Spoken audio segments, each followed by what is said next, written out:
Way-ya, hey, hey, hey-ya, way-ya, hey. Ocio, Hidada J. Lee, welcome. Come before you now, let's see, think about the stages of grief. We talked about that before. We're going to get into that today. And also about the importance of trusting in God through this process. So our reading today is going to be from Romans chapter 8.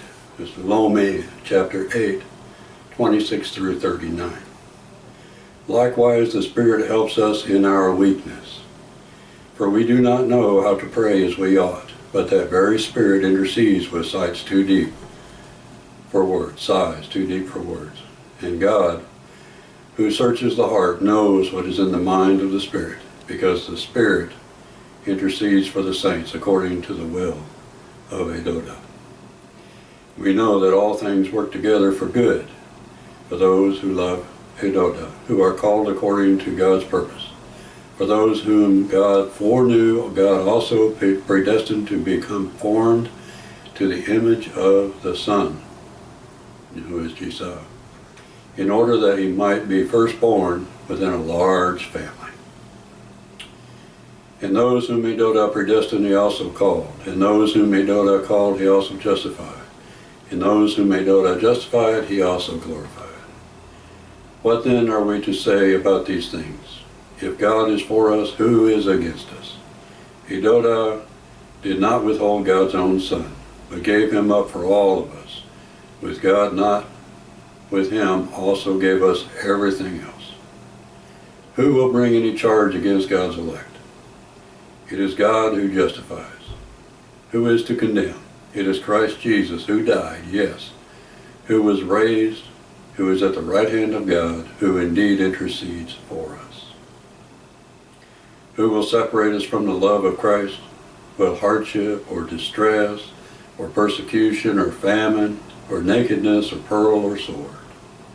As it is written, for your sake we are being killed all day long. We are accounted as sheep to be slaughtered. No, in all these things we are more than conquerors through him who loved us. For I am convinced that neither death, nor life, nor angels, nor rulers, nor things present, nor things to come, nor powers, nor height, nor depth, nor anything else in all creation will be able to separate us from the love of God in Christ Jesus. So, before I go too far into this, I want to read you a story. And this is a true story. It's entitled Grief. A miserable-looking woman recognized F.B. Meyer on the train and ventured to share her burden with him. For years she had cared for a crippled daughter who brought great joy to her life. She had made tea for her each morning, then left for work, knowing that in the evening the daughter would be there when she arrived home. But the daughter had died, and the grieving mother was alone and miserable. Home was not home anymore. Meyer gave her wise counsel. When you get home and put the key in the door, he said, say aloud, Jesus, I know you are here. And be ready to greet him directly when you open the door. And as you light the fire, tell him what has happened during the day. If anybody has been kind, tell him. If anybody has been unkind, tell him. Just as you would have told your daughter. At night, stretch out your hand in the darkness and say, Jesus, I know you are here. Some months later, Meyer was back in that neighborhood and met the woman again, but he did not recognize her. Her face radiated joy instead of announcing misery. I did as you told me, she said, and it has made all the difference in my life, and now I feel I know him.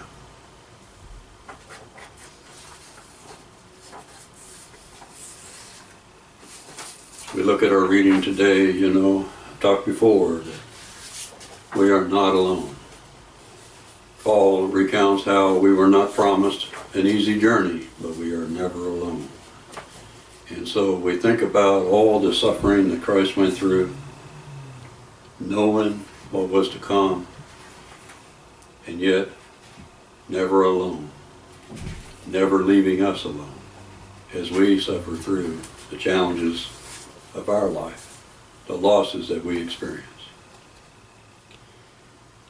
Last time I talked to you about the importance of writing your story, sharing your story, and I also warned many of you, gave you a heads up, so to speak, that for many it's a big struggle to really start writing down the story of the loss, or losses, the most significant. I challenged you to identify the 3 most significant losses in your life and begin writing the story of the most significant one at the very least, and more if you could do so. I know these stories are just for you. Nobody else is going to probably see them or hear them unless you choose to share them.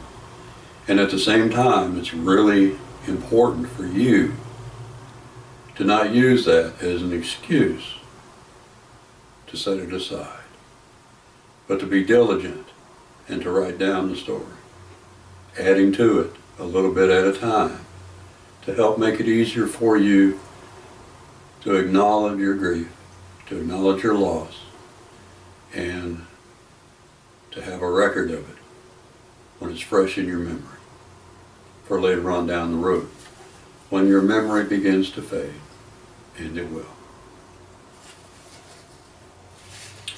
So today we are looking at session 3, the stages of grief. Now, in your workbook, that's on page 10. I encourage you to download this from the website, Sacred Hoop NAM, or Four Winds NAM, to either one. It's on both. And I appreciate both their support in getting this project completed. So, the stages of grief begins off, with the initial shock. It's often described as a feeling of numbness. Trauma is defined as trauma because it is so counter to our state of mind, our state of being, that we just don't have the way to respond to it. We're not trained on how to respond to the shattering of our lives. And so that numbness kicks in. It's literally your brain is shutting down. Your body shuts down. It's like you can't feel anything. It's so foreign of an event, so foreign of an information to you, that your body cannot respond right away. That's normal. It happens a lot. Then many people go into a state of denial. Despite the reality of the information, the authenticity, the truthfulness of the facts and the evidence, they cannot accept that this loss has occurred. And so they just go into denial.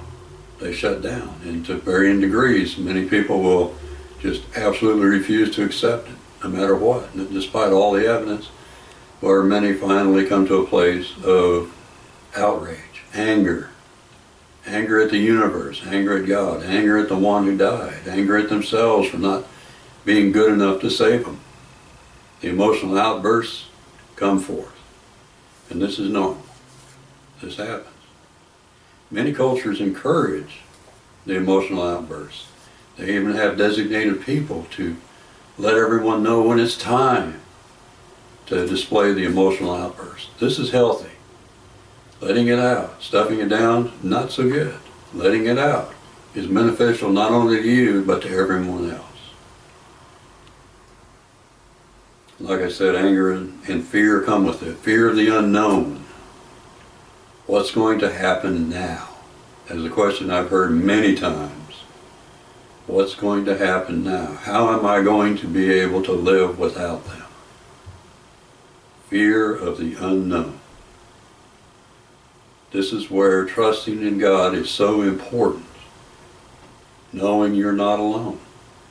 You're going to be guided and supported. Talk to God. Talk to Jesus. Talk to God, the Spirit. Let them know, as F.B. Meyer, a Protestant minister, I believe, gave the instructions to this woman. Acknowledge that spirits are there with you. The angels are there with you. Jesus is there with you. Acknowledge it. And talk to them. Share what's going on. Not only is it beneficial in your relationship with God and with Jesus, it is also, Jesiah, it's also beneficial in your relationship with yourself. Many people begin searching for meaning, trying to understand. Why did this happen?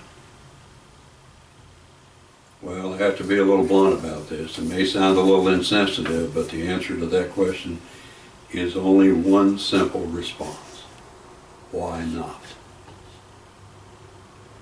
We know we live in a world where death is a part of daily life. It's going to happen. We do our best to postpone it, to fight against it, and yet we know at some point, in some way, it's going to happen to everyone. We prefer it happen to us before anyone else. That's not how it always comes out. And we have to remember to breathe through it, to use good coping skills, to strive to make something good come from it, knowing that we may never understand why it happened the way it did. It's part of life. It's beyond our control. When we search for meaning, what we're actually saying is, I feel powerless. How can I get my power back?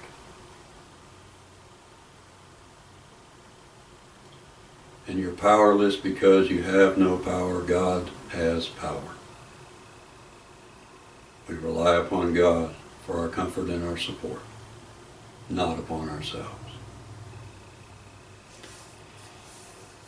Everything gets kind of crazy. This organization follows. Chaos surrounds us. We know how painful it is, how much we struggle, and yet we've got people all around us expecting us to do things, organize the funeral arrangements, filling out forms for the government, applying for survivors' benefits through Social Security and whatever else you have to do. It adds to feelings of overwhelmed. It intensifies the grief. And it oftentimes makes us feel like we need to be tough. We need to buck up, pull ourselves up by our bootstraps. In other words, try to shut it down and pretend like we don't feel it. This is not healthy. Your grandchildren, your children, your friends, your neighbors, they all need to learn through you how to deal with loss in a healthy way. So set that good example for them. Grieve. Share your feelings. Let people know it's okay to suffer grief and loss. And I realize I'm going through these pretty rapidly right now. It's going to take you a while. And if you look at the other page there across from this, you'll see it gets pretty chaotic. A lot of times, we bounce back and forth across the stages, all different ways and directions. One day or 1 minute we feel wonderful and we're working on building new relationships, and the next day or the next minute you're angry again. This is normal. You bounce around all over the place. There's no set time limit for going through these stages. There's no set time limit for moving through your grief. Everyone is unique, and that's okay. You keep doing the best you can each day and every day. So it's important that you recognize when you're feeling lonely, when you're feeling guilt and isolation. Once you recognize it, then you can start working towards making some changes. Many people become depressed. They don't talk to anyone about it. They isolate, they withdraw. They stop interacting with others. This is very bad, very unhealthy. It is important for us to live, to thrive, not to just survive. God wants us to have some joy in our lives despite the traumas and the challenges that we have to endure. To seek to make something good come from things, knowing, like in Romans 8:28, that all things work together for good. And I know it's really hard, and it's oftentimes many times used as a cliche. And yet at the same time, it's also true. God is able to make something good come from our pain and suffering. God uses it to help us to grow in our relationship with others, with God, with Jesus, with everyone else. It's important that we provide ourselves with the opportunity, with permission, to allow God to make something good come from it. Being stuck in there, stuck in that rut of feeling sorry for ourselves,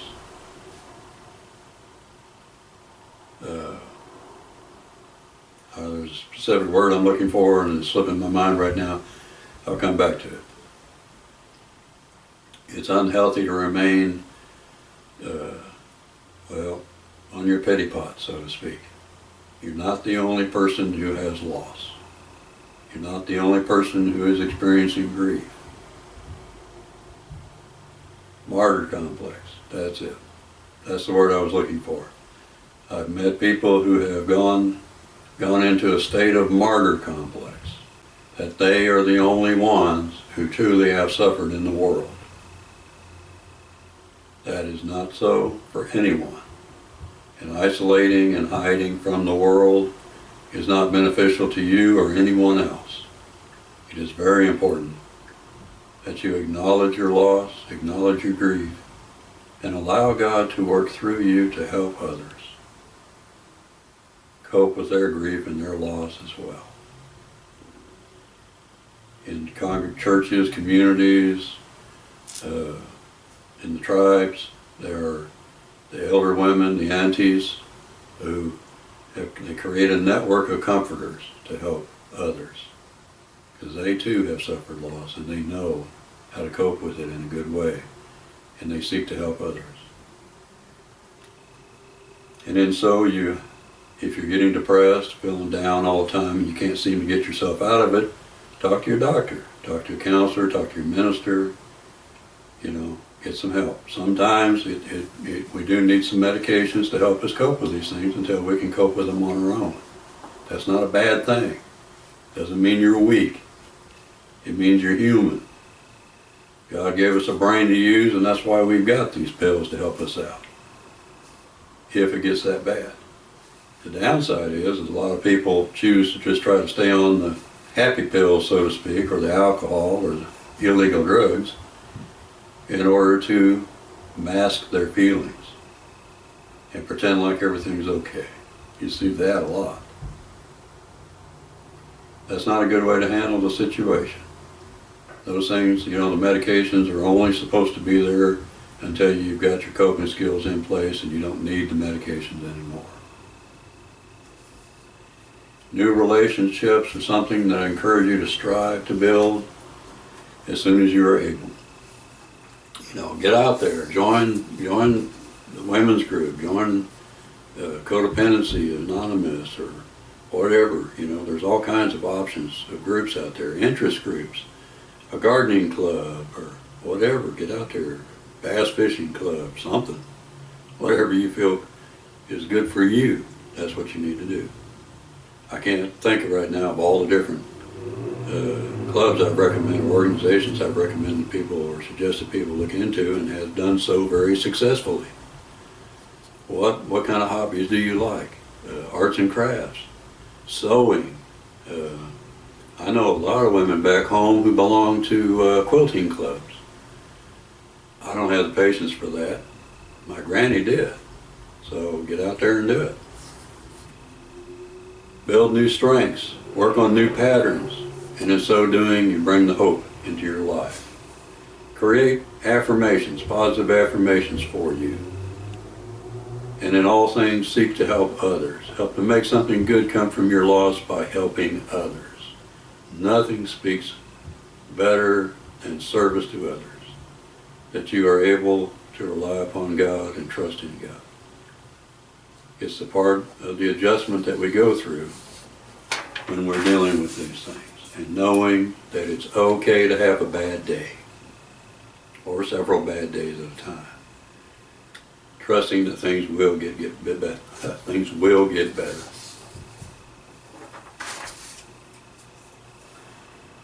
In our grief responses, exercise 3,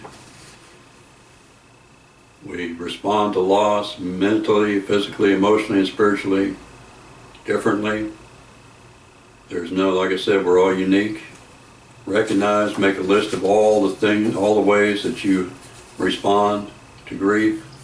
Your stories, your understanding of grief and the stages there are going to help you to recognize your responses. I know one individual who got a lot of headaches, a lot more headaches. Anytime they started thinking about their loss, they'd get a headache. That's a biggie. That's a biggie. Sadness, fear, make a list of all those things and ways in which you experience loss.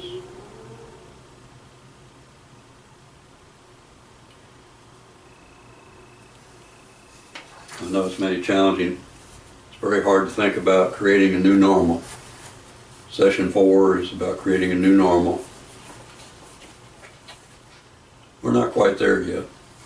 I want to spend a little bit of time just focusing on the importance of recognizing the stages, identifying where you're at, and thinking in detail, really understanding yourself about how do you respond to grief.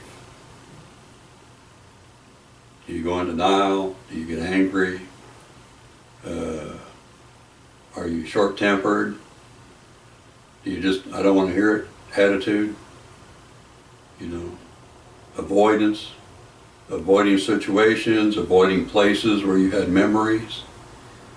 Like favorite restaurants or grocery stores. Are you avoiding going to the post office because you used to go together all the time?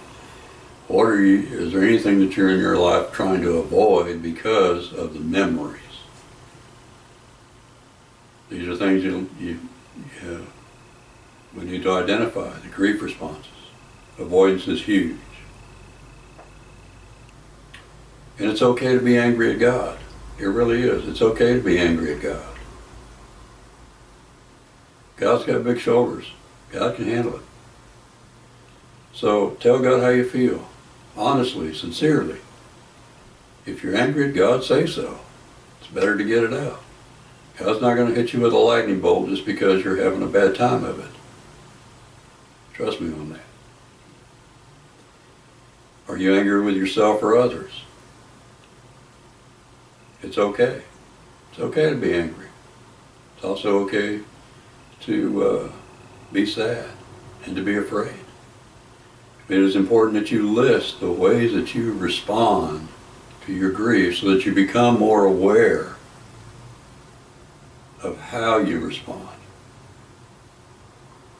So that next time that you have a loss, you'll be able to have a recognition of what's going on. Or when you see somebody else displaying behavior, oh yeah, now I understand. They're doing this and this.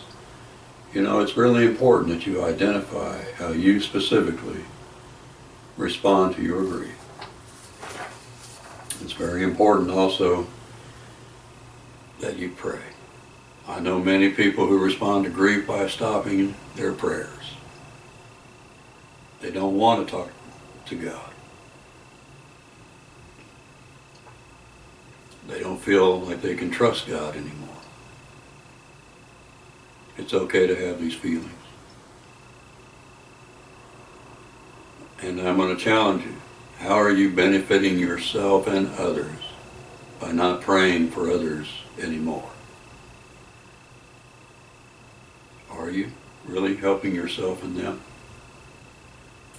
Or are you feeling sorry for yourself and taking it out on them for being happy, being joyful, still having their loved ones in their lives? It's really important that you challenge yourself to be honest about your feelings about what's going on. I know it's hard. I know it's difficult. And yet at the same time, it is really, really important that you work through this process in the best way possible. And remember, if you feel overwhelmed, if you feel like you're really getting stuck, if you need some additional guidance and support, email us, let us know. We'll respond as best we can. Talk to your local minister, go to a counselor, talk to your doctor if you have to. Go there, go to the hospice, or they may have a grief counselor there, I'm not sure. Do what you have to do to help yourself cope in a healthy way. And I'll talk to you again next time. Blessings. Bye. Way, hey, hey.